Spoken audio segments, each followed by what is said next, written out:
ನಮ್ಮ ಹೆಸರು ಸುಧಾ ಅಂತ. ನಾವು ಬರ್ತಿರೋದು ಜಾಳಲ್ಲಿಯಿಂದ. ಹೆಸರು ವಸಂತಮ್ಮ ಅಂತ. 45 ವರ್ಷ. ಊಟ ಎಲ್ಲ ಮಾಡ್ತಿದ್ರು, ಬಟ್ ವೆಯ್ಟ್ ಲಾಸ್ ಆದರೂ ಬ್ಲಡ್ ಇರಲಿಲ್ಲ. ಡೇಟ್ಸ್ ನಿಂತೋಗಿ ಗರ್ಭ ಚೀಲ ಇರುತ್ತಲ್ಲ ಅದರಲ್ಲಿ ಗಡ್ಡೆ ಅಂತ ಗೊತ್ತಾಯಿತು. ಅದನ್ನು ಪೂರಾ ಚೆಕ್ ಮಾಡ್ಸಕ್ಕೆ ಹೋದರೆ ರಿಪೋರ್ಟ್ಸಲ್ಲಿ ಈ ಥರ ಡಿಸೀಸ್ ಅಂತ ಗೊತ್ತಾಯಿತು. ಕ್ಯಾನ್ಸರ್ ಅಂತ ಕನ್ಫರ್ಮ್ ಆಯಿತು. ಮ್ಯಾಮ್ ಅಲ್ಲಿ ಹೇಳಿದ್ರು ಇನ್ನೇನಾಗಲ್ಲ, ಕರ್ಕೊಂಡು ಹೋಗಿ ಮನೆಯಲ್ಲಿ ಇಟ್ಕೊಂಡು ಏನು ತಿಂತಾರ ತಿನ್ನಿಸಿ, ಎಲ್ಲಾದರೂ ಹೋಗ್ಬೇಕಂದ್ರೆ ಹೋಗಲಿ ಅಂತ ಹೇಳಿ ಕಳಿಸಿದ್ದಾರೆ. ಫಸ್ಟ್ ಟೈಮ್ ಇಲ್ಲಿ ಬಂದಿದ್ದೀವಿ. ಫಸ್ಟ್ ಡೋಸ್ ಕಲೆಕ್ಟ್ ಮಾಡಿದ್ದೀವಿ. ಒಂದು ಚಿಕ್ಕ ಮಗು ತಿನ್ನೋ ಅಷ್ಟೇ ತಿಂತಿರೋದು. ಒಂದು ಇಡ್ಲಿ, ಹಾಫ್ ಚಪಾತಿ, ಸಮಥಿಂಗ್ ಮುದ್ದೆ ಆದರೆ ಚಿಕ್ಕದು ಒಂದು ಮುದ್ದೆ ಈ ಥರ ತಿಂತಿದ್ದಾರೆ.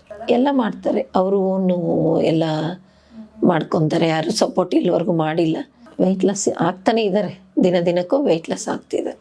ಮ್ಯಾಮ್ ಹೀಗೆ ನಮ್ಮ ಫ್ರೆಂಡ್ ಒಬ್ಬರು ಸಜೆಸ್ಟ್ ಮಾಡಿದ್ರು, ಈ ಥರ ನಾ ಆಯುರ್ವೇದಿಕ್ಕಾಗೆ ಸರ್ಚ್ ಮಾಡ್ತಿದ್ದೆ, ಅವರು ಈ ಥರ ಇದೆ ನೋಡು ಅಂತ ಹೇಳಿದ್ರು. ಹಂಗಾಗಿ ಬಂದಿದ್ದೀವಿ. ನೋಡೋಣ, 10 ಡೇಸ್ ಕುಡ್ದು ಆದಮೇಲೆ ಒಂದೊಂದು ಡೋಸ್ ಕೊಡಿ. 10 ಡೇಸ್ ಏನಾದರೂ ಇದರಿಂದ ಊಟ ತಿಂಡಿ ಇನ್ನು ಸ್ವಲ್ಪ ಹೆಚ್ಚಾಗಿ ತೊಗೊತಿದ್ದಾರೆ ಅಂದರೆ ಮತ್ತೆ ಇನ್ಕ್ರಿಮೆಂಟ್ ಮಾಡ್ತೀವಿ ಡೋಸ್ ಅಂತ ಹೇಳಿದ್ದಾರೆ.